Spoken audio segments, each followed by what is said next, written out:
এটা মানকচু, অনেকেই চেনেন এটাকে।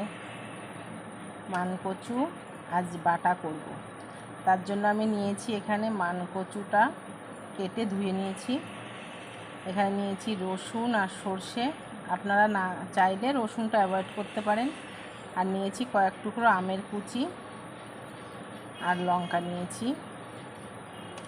যার যতটা প্রয়োজন সে তেমন লঙ্কা নেবেন, কিন্তু কচু তো একটু গলা লাগে, ওর জন্য আমি একটু বেশি করেই লঙ্কা নিয়েছি।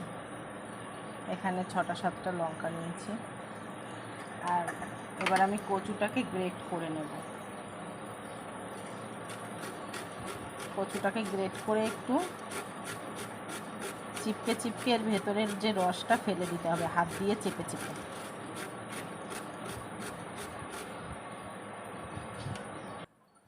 কচুটা পুরো গ্রেট করে নিয়েছি। দেখো, আমি একটু হাতে প্লাস্টিক করে নিয়েছি। আর এইভাবেই না জলগুলো ঝরাতে হবে, যে কচুর রসটা এইভাবে ফেলতে হবে।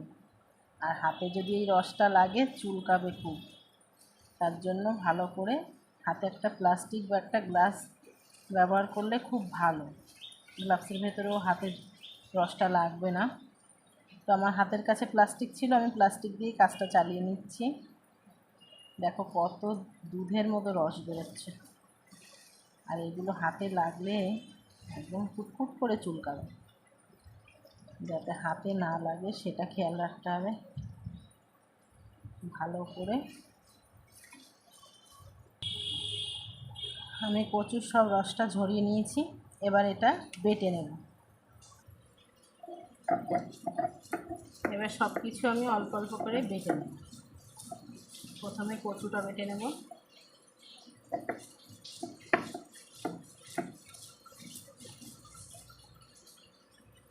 দেখো আমি পুরোটা শিলে বেটে নিয়েছি।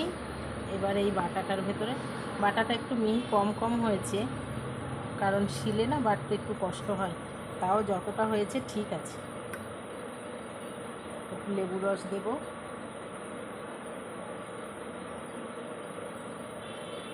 একটু বেশি করে একটু লেবু রস দিয়ে দেবো।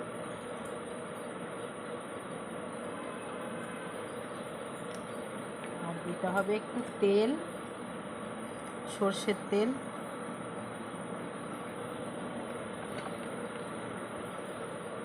আর দিয়ে দেবো নুন, পরিমাণ মতো নুন।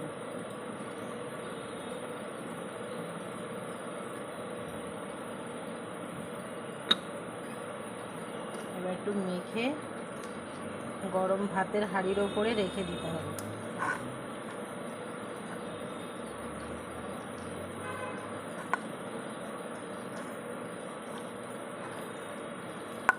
এটা দিয়ে কিন্তু দুপুরে খুব সুন্দর একটা লাঞ্চ হবে। দেখো কত সুন্দর হয়েছে।